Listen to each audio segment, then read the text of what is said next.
Hi guys, ಇವಾಗ ತಾನೇ return of the dragon movie ನೋಡಿದೆ. యాక్చువల్లీ నాకు బ్యాడ్ బాయ్స్ అంటేనే చాలా ఇష్టం. ಪ್ರದೀಪ್ ರಂಗನಾಥ್ ಅವ್ರದ್ದು ತಮಿಳ್ ಮೂವಿ ಫುಲ್ ಚಿಂದಿ ಆಗಿದೆ. ನ್ಯೂ ಜನರೇಷನ್, ಇವಾಗಿನ ಜನರೇಷನ್ ಯಾವ ತರ ಇರ್ಬೇಕಂದ್ಬಿಟ್ಟು ಆ ತರ ಮೂವಿ ಇದೆ. ಲವ್ ಟುಡೇ ಮೂವಿ ನೋಡಿದಾರಲ್ಲ, ಅದು ಅವರೇ ಡೈರೆಕ್ಷನ್, ಅವರೇ ಹೀರೋ ಆಗಿ ನಟನೆ ಮಾಡಿದ್ದಾರೆ. ಅನುಪಮ ಪಾಂಡೇಶ್ವರಿ ಮಾತ್ರ ಒಳ್ಳೆ ಆಕ್ಟಿಂಗ್, ಮತ್ತೆ ಫುಲ್ ಎಕ್ಸ್ಪ್ರೆಷನ್ ಮಾತ್ರ ಫುಲ್ ಅದ್ಭುತವಾಗಿದೆ. ಇನ್ನೊಂದೇನಂದ್ರೆ ಲವ್ ಬ್ರೇಕಪ್ ಆ ತರ ಮೂವ್ಮೆಂಟ್ ಮಾಡ್ತಾರೆ, ಫುಲ್ ಎಮೋಷನ್ಸ್ ಬರುತ್ತೆ.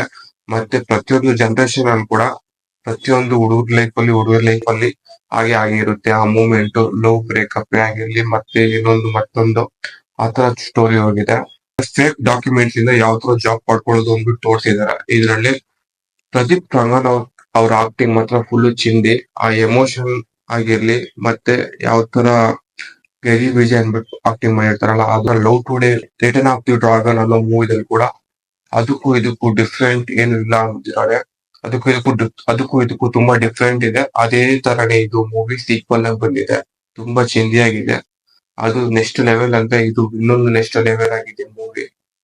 ಇದೇ ಮೂವಿ ತಮಿಳ್ ಇಂಡಸ್ಟ್ರಿನಲ್ಲಿ ಇದೇ ತರನೇ ನೆಕ್ಸ್ಟ್ ಮೂವಿ ಪ್ರದೀಪ್ ರಂಗನಾಥ್ ಅವರು ಮೂವಿ ಮಾಡ್ತಿದ್ರೆ ನೆಕ್ಸ್ಟ್ ಲೆವೆಲ್ ಅಲ್ಲಿ ಇಟ್ಕೊಂತಾರೆ ಪಕ್ಕಾ ಫಿಲಿಂ ಇಂಡಸ್ಟ್ರಿನಲ್ಲಿ. ಅದು ಮಾತ್ರ ಮಾತೇ ಅಲ್ಲ, ಪಕ್ಕಾ ಅಂತ ಇದು ನಿಜಾನೇ ನಿಜ. ಡೈರೆಕ್ಷನ್ ಪರಹ ಬಂದ್ರೆ ಸೂಪರ್ ಡೈರೆಕ್ಷನ್ ಮಾಡಿದ್ದಾರೆ. ಅಶ್ವಥ್ ಮಾರಿಮುತ್ತು ಅವ್ರ ಡೈರೆಕ್ಷನ್ ಮಾತ್ರ ಫುಲ್ ಚಿಂದಿ. ಇದ್ರಲ್ಲಿ ಅವ್ರು ಕೂಡ ಆಕ್ಟಿಂಗ್ ಮಾಡಿದ್ದಾರೆ, ಒಂದು ಸೀನ್ ಅಲ್ಲಿ ಇದಾರೆ. ಅದ್ರಲ್ಲಿ ಮಾತ್ರ ಫುಲ್ ಅವರು ಯೂತ್ಗೆ ಯಾವ ತರ ಕಂಟೆಂಟ್ ಮತ್ತೆ ಅವ್ರ ಜನರೇಷನ್ ಅಲ್ಲಿ ಇರೋ ಟೀಮ್ ಅಲ್ಲಿ ಯಾವ ತರ ಇರ್ಬೇಕು ಅಂದ್ಬಿಟ್ಟು ಡೈರೆಕ್ಷನ್ ತೋರ್ಸ್ಕೊಟ್ಟಿದ್ದಾರೆ. ಅದ್ರಲ್ಲಿ ಅವ್ರು ಕೂಡ ಪಾತ್ರ ಮಾಡಿದ್ದಾರೆ. ಇನ್ನೊಂದು ಹೀರೋಯಿನ್ ಬಂದು ಖೈದು ಲೋಹಾರ್, ಇವ್ರು ಬಂದು ಫುಲ್ ಚಿಂದಿಯಾಗಿ ಆಕ್ಟಿಂಗ್ ಮಾಡಿದ್ದಾರೆ. ನೋಡಕ್ ಅಷ್ಟೇ ಸೂಪರ್ ಆಗಿದ್ದಾರೆ. ಈ ಮೂವಿ ನೋಡಿದ್ರೆ ಅನುಪಮ ಪಾಂಡೇಶ್ವರಿ ಮೇಲೆ ನಿಮ್ಗೆ ಕ್ರಶ್ ಆಗಲ್ಲ, ಕಾಯ್ದು ಲೋಹಾರ್ ಅವ್ರ ಮೇಲೆ ನಿಮ್ಗೆ ಕ್ರಶ್ ಆಗುತ್ತೆ ಪಕ್ಕ. ಇದು 100% ಮಾತ್ರ ನಿಜ. ಈ ಮೂವಿ ಟ್ವಿಸ್ಟ್ ಮೇಲೆ ಟ್ವಿಸ್ಟ್. ಅದೇ ತರನೇ ಲಾಸ್ಟ್ ಅಲ್ಲಿ ಲವ್ ಟುಡೇ ಮೂವಿದಲ್ಲಿ ಹೀರೋಯಿನ್ ಇದಾರಲ್ಲ, ಅವ್ರು ಎಂಟ್ರಿ ಆಗ್ತಾರೆ. ಅಲ್ಲಿ ಅವ್ರಿಬ್ರಿಗೂ ಮ್ಯಾಚ್ ಆಗೋಂಗ್ ತೋರ್ಸ್ಕೊಟ್ಟಿದ್ದಾರೆ. ಅದೇ ಇದೆ ಟ್ವಿಸ್ಟ್ ಏನಂತೆ ಇಂಪಾರ್ಟೆಂಟ್ ಆಗಿ ಇರುತ್ತೆ ಅಷ್ಟೇ, ಇದೇನಿಲ್ಲ.